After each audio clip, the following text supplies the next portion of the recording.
네, 사랑합니다. 축복합니다. 오늘은 우리가 에레미야 예가 다섯 번째 제5장 마지막 장입니다. 에레미야 선지자가 정말 예루살렘의 그 성을 바라보면서 울기도 하고요.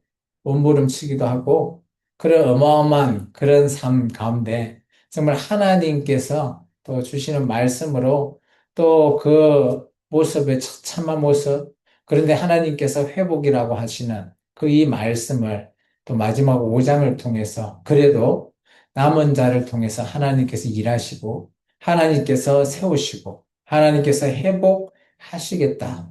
그때가 언젠지는 알 수 없지만 그 하나님의 때에 주님 하나님께서 일하신다라는 그 말씀을 들은 예레미야. 오늘 이 에가스를 통해서 정말 에카 슬프다라고 말하지만 마지막은 그래도 소망, 회복을 또 적으면서 하나님 앞에 정말 감사함으로 나가지 않았을까 그렇게 생각되어집니다. 사랑하는 성도 여러분, 인생은 때때로 우리에게 깊은 골짜기에 몰아넣습니다. 웃음이 사라지고 희망이 사라진 듯해 보이는 우리의 마음이 정말 무너진 성벽처럼 이렇게 허물어질 때가 있어가지고 어떻게 해야 될지 알 수 없을 때가 너무 많습니다. 바로 그 순간 사람들은 본능적으로 하나님을 찾죠. 우리나라 속담에 그런 거 있잖아요. 물에 빠지면 뭐라고 잡는다고? 지푸라기. 이처럼 간절할 때 오늘 에레미야 5장은 애가 5장은 그런 자리에서 터져 나오는 눈물의 기도와 같은 장면입니다. 나라가 무너지고 성전이 불타고 백성들이 포로로 잡혀가고요. 모든 것들이 다 끝장난 것처럼 보입니다. 그러나 그들의 입술에서 마지막 흘러나온 정말 탄식이 아니라 하나님께서 보여주신 그 마지막 소망 때문에 오늘 이 선지자 에레미야는 하나님 앞에 간절하게 부르짖었습니다. 주여, 우리를 회복시켜 주소서. 이 기도는 단지 정말 옛날 이스라엘 그 성이 무너졌을 때 했던 기도뿐만 아니라 오늘 우리 삶 속에서도 이렇게 우리를 무너뜨린 그 자리에 있을 때 우리에게 꼭 필요한 하나님께 올려드리는 기도입니다. 가정이 갈등이 있거나 건강이 힘으로 말미암아 위기에 있거나 관계에 또 상처나 있거나 때로는 신앙이 좀 흔들리거나 뭐 기타 개인에 따라서 다 다르겠지만 누구나 마음속에서는 이런 예가와 같은 심정, 무너져 내려 있던 그런 우리의 심정이 있을 때가 있습니다. 그런데 정말 중요한 거는 그 자리에 그렇게 무너져 있는 고통 속에 있는 그 자리에서 우리가 어떤 말을 내뱉느냐가 저는 참 중요하다고 생각합니다. 어떤 사람은 이렇게 내뱉습니다. 원망하거나 체념하거나 끝장이야. 끝났어 이제. 내 인생 볼 것도 없어. 이렇게 말하는 사람이 있는가 하면 어떤 사람은 오늘 이 예레미야처럼 주여 그래도 우리가 죄인인 건 압니다. 우리를 회복시켜 주소서. 라고 기도하는 부류가 있습니다. 오늘 예레미야 예가는 우리에게 말합니다. 눈물을 흘려도 좋다. 그 눈물을 향해서 가야 될 곳은 그냥 흘러내리는 눈물이 다가 아니라 하나님께로 우리의 눈물이 흘러가야 된다라는 것입니다. 무너진 현실을 직면하면서 우리의 죄의 결과를 인정하고 하나님께 회복을 구하는 그런 자리, 바로 예배의 자리입니다. 오늘 우리의 말씀을 통해서 무너짐 속에서도 하나님께 나아가는 그런 길이 어떤 길인지 오늘 본문을 통해서 살펴보고자 합니다. 본문의 1절은 참 이스라엘 백성이 그죠? 무너지고 성벽이 그리고 황폐한 성전을 바라보며 이렇게 고백하는 듯합니다. 5장 1절입니다. 같이 읽겠습니다. 여호와여, 우리가 당신이 당한 것을 기억하시고 우리가 받은 치욕을 살펴보소서. 선지자 눈에 보이는 건 뭐가 있을까요? 폐허만 남아있죠. 성전도 무너져 있고, 성도 무너지고, 사람들은 다 죽어서 그 시체가 막 피가 흘러가고 있는데 이것을 그저 장례해 줄 사람이 없는 거예요. 왜? 남아있는 사람은 다 포로로 잡혀가고 그러다 보니까 그런 거죠. 이런 현실 속에 그죠? 뭘 봐야 되냐는 거죠. 신앙은 현실을 부정하는 것은 아니지만 있는 그대로를 직면하고 그것을 인정해야지 우리의 신앙이 바로 설 수 있다라는 거예요. 우리의 삶에도 이처럼 무너진 자리라면 우리가 하나님 앞에 내가 지금 뭘 잘못하고 있는지를 먼저 인식하시고 직면하셔야 됩니다. 내가 뭐 때문에 이 자리에 있고 이렇게 힘들어하고 있을까? 건강, 뭐 기타 관계, 뭐 기타 등등 우리가 하는 일들 안 된다면 먼저 우리가 하나님 앞에 오늘 고백하시기 바랍니다. 주님, 오늘 나가 있는 이 자리, 오늘 그 원인부터 찾으시기 바랍니다. 이스라엘은 자신의 황폐한 상황 눈앞에 딱 보잖아요. 바로 보입니다. 그것을 불타고 지도자도 없고 백성도 조롱당하고 기도를 해도 응답이 없고 그런 자리에서 그들은 다시 시작을 위해서 믿음의 용기를 내기 시작했다라는 겁니다. 시편 34편에는 이런 말이 있어요. 같이 한번 읽어볼까요? 여호와는 마음에 상한 자를 가까이 하시고 충심으로 통회하는 자를 원하신다. 하나님은 그죠? 상황, 위기 이런 문제를 보시는 게 아니라 어때요? 마음을 상한 마음을 하나님께서 보신다는 거예요. 따라서 우리가 눈물을 흘리거나 우리가 하나님 앞에 기도하거나 우리의 마음을 드러내기를 하나님은 원하신다는 것. 그리고 우리 중심을 하나님은 바라보시는 거죠. 그런데 하나님을 그죠? 상실한 자는 어떨까요? 하나님이 없다라고 생각하시죠.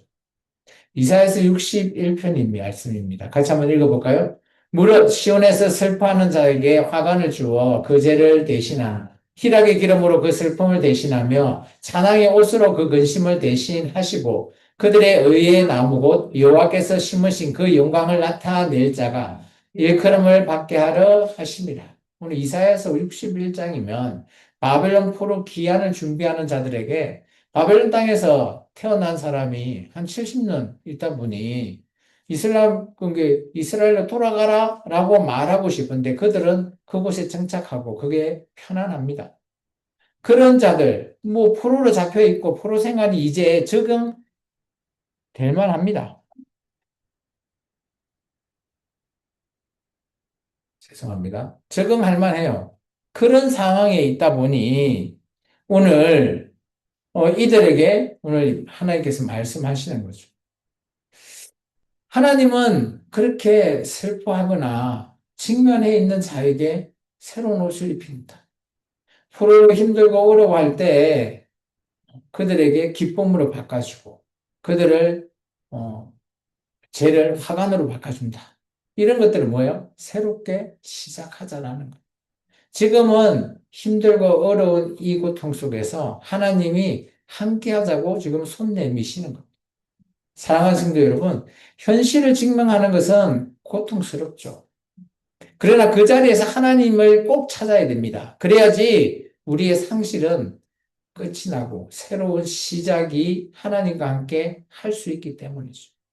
오늘 이스라엘 백성은 이 무너진 성벽을 바라보면서 그냥 막 울고만 있는 그런 것이 아니라 오늘 그들이 하나님을 부르고 하나님을 다시 찾으면서 저 바벨론 포로로 잡혀갔던 그들은 그때부터 우상을 섬기지 않고 하나님만 온전히 바라보는 그 길이 시작되었다는 거죠.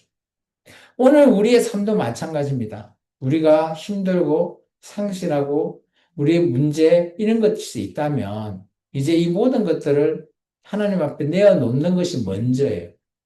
그리고 나서 하나님의 손을 잡고 하나님께서 그 상황에서 어떻게 하실지 그 회복의 길이 어떤 길인지를 찾기를 바라겠습니다.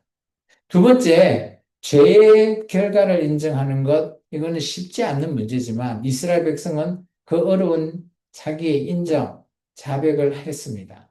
우리 에가서 5장 16절입니다. 같이 읽겠습니다. 우리의 머리에서는 멸류관이 떨어졌사오니 오라 우리의 범죄 때문이니이다. 이들은 자신들의 고통을 단순히 불행이나 우연이 아니라 하나님을 떠난 죄의 결과임을 인정했죠. 회복은 현실에서 우리가 직면하는 그 문제로 시작되지만 그 다음은 우리가 잘못한 죄를 인정하는 거예요. 죄를 감추면 그죠? 상처가 더 깊어지죠. 고통은 더 길어집니다. 그러나 죄를 하나님 앞에 솔직하게 고백할 때 은혜의 문이 열린다는 겁니다. 우리의 삶에도 마찬가지일 겁니다. 우리가 무너져 내리는 삶을 지금 살고 있다면 원인이 있을 겁니다. 그것이 무엇일까 찾기 바랍니다. 그걸 통해서 우리가 잘못한 것이 있으면 인정하시기 바랍니다. 이스라엘은 자신의 죄를 숨기지 않았죠. 오히려 하나님 앞에 드러내고 그의 죄의 무게를 고백했죠. 이것이 그들이 회복을 향한 두 번째 걸음이었습니다. 성경은 자신의 죄를 인정하는 자에게 은혜가 임한다고 말하고 있습니다. 요한일서 말씀이죠. 같이 읽습니다. 만일 우리가 우리의 죄를 자백하면 그는 미쁘시고 의로우사 우리의 죄를 사하시며 우리를 모든 불의에서 깨끗하게 하실 것이다. 죄가 자백되는 순간 하나님은 용서하시고 깨끗하게 하신다라는 겁니다. 죄를 인정하는 것은 심판이 아니라 하나님의 은혜의 시작이라고 말하고 있죠. 잠언서 말씀입니다. 같이 한번 읽어볼까요? 자기의 죄를 숨기는 자는 형통하지 못하나 죄를 자복하고 버리는 자는 불쌍히 여김을 받으리라. 죄를 숨기면 길이 막힐 수밖에 없습니다. 이에 반해서 자복하면 버리면 불쌍히 여김을 받는다라는 거예요. 부끄러워서요. 자존심이 허락하지 못하네요. 라고 할 수 있습니다. 놀라운 거는 이 예레미야 애가를 쓰기 전에 한 사람한테 얘기했어요. 당신이 저 바벨론 왕 앞에 나가서 쪽팔리다로 나가서 그냥 고개 숙이고 수치를 좀 당해라. 고개 숙이면 바벨론 왕이 살려준답니다. 라고 하나님 말씀을 전했어요. 그런데 그 당시 시드기야 왕은 그것을 자존심을 허락치 못한 거죠. 그러다 보니까 끝까지 버티다가 결국은 도망가다가 잡혀서 아들이 죽임 당함을 보고 두 눈이 빼져서 바벨론 포로로 끌려갔습니다. 자기의 죄를 숨겨봤자 눈 가리고 아웅이라는 것이죠.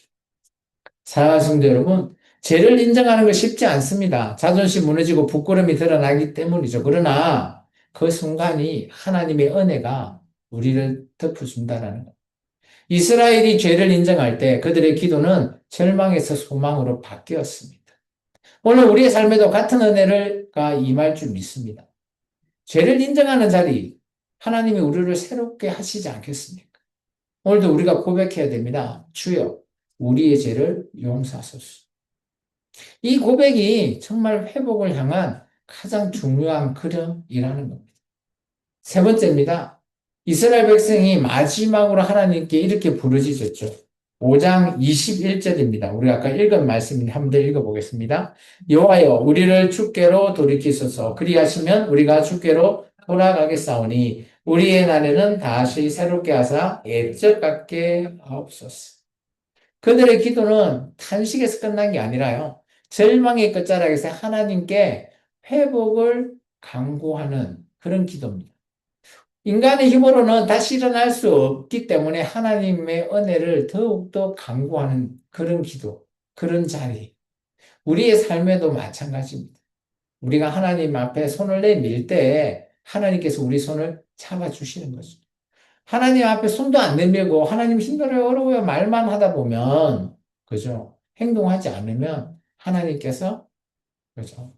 뭐 잡아주시고 안 잡아주시고는 하나님의 뜻이겠지만 그렇게 하지 마시라는 우리가 행동하시고 하나님 앞에 내 손을 내미는 그런 우리가 되시길 바랍니다. 성경은 이토록 회복을 강구하는 자에게 하나님께서 응답해 주셨습니다. 호세아서 6장 1절입니다. 같이 한번 읽어볼까요? 오라 우리가 여호와께로 돌아가자. 여호와께서 우리를 찢으셨으나 도로 낫게 하실 것이요 우리를 치셨으나 싸매어 주실 것입니다. 하나님께 돌아가는 길이 바로 치유의 길이라는 사실이죠. 상처 입은 분들은 다시 싸매주시고 무너진 자리에서 다시 새롭게 세워주시는 그 길, 하나님께 돌아가는 길이라 밖에 없다라는 겁니다. 시편 저자는 이렇게 얘기합니다. 우리 80편 말씀이죠. 같이 읽습니다. 만군의 하나님 여호와여 우리를 돌이켜 주시고 주의 얼굴의 강체를 우리에게 비추소서 우리가 구원을 얻으리다. 회복은 하나님의 얼굴이 우리에게 비춰질 때 이루어진다라는 겁니다. 그 빛이 어둠을 몰아내고 구원의 길을 열어주시는 듯해 보입니다. 사랑하는 성도 여러분, 회복을 강구하는 기도는 그냥 강구로 끝나서는 안 됩니다. 무너진 자리를 하나님 앞에 내가 손을 내미는 믿음의 행동까지가 필요하다는 거죠.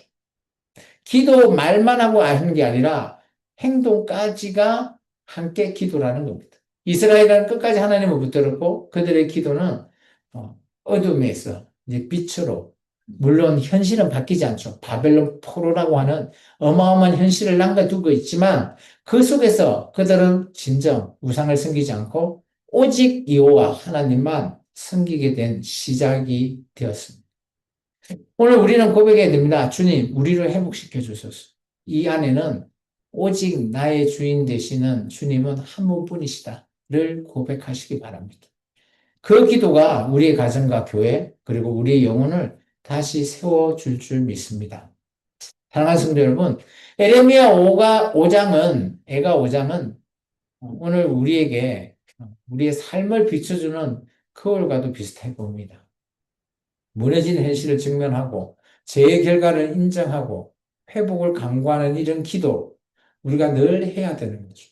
이게 우리의 삶에서 이루어져야지 된다는 겁니다. 가정이 깨어진 자리에서 오늘 말씀처럼 주여 우리를 회복시켜 주소서라고 기도할 때 아마 그 기도가 응답되면 깨어진 부부 사이가 다시 그죠 화해가 되고 그리고 하나님 앞에 나아가는 그런 가정이 될 겁니다. 직장도 마찬가지. 이런 많은 우리가 먼저 시작해야지 오늘 하나님께서 우리의 공동체, 우리의 가정, 우리가 사회에 나가서 그 많은 사람들 앞에 그리스도인으로 모범을 보여라라고 말하고 있습니다. 우리의 영혼에도 마찬가지죠. 우리의 신앙이 식어가고요. 예배가 형식적으로 드려지고 기도가 메말라 버렸을 때 오늘 이런 기도를 하십시오. 주여, 나를 회복시켜 주소서. 이런 고백이 꼭 필요하다는 겁니다. 하나님께서 다시 무너진 우리의 마음, 또 우리의 모든 것들을 하나 둘씩 세워줄 줄 믿습니다. 이제 우리는 선택해야 됩니다. 현실을 부정하고 살 것인가 아니면 하나님께 이렇게 기도로 강구하고 행동하며 나아갈 것인가. 예레미야 애가는 선지자 예레미야의 마지막 기도가 오늘 하나님 앞에 상달됐고 그들은 현실은 바뀌지 않죠. 포로라고 하는 그 힘든 과정을 겪지만 그 속에서 하나님이 어떤 분이신지 다시 재조명하고 찾게 되고 그런 하나님을 향해서 나아가는 그들을 발견할 수 있습니다. 오늘 우리가 신앙이 회복되기를 원하십니까? 우리 안에 있는 주님이 나를 도와주기를 바라십니까? 먼저 나를 회복시키십시오. 주님 앞에 회복을 강구하십시오.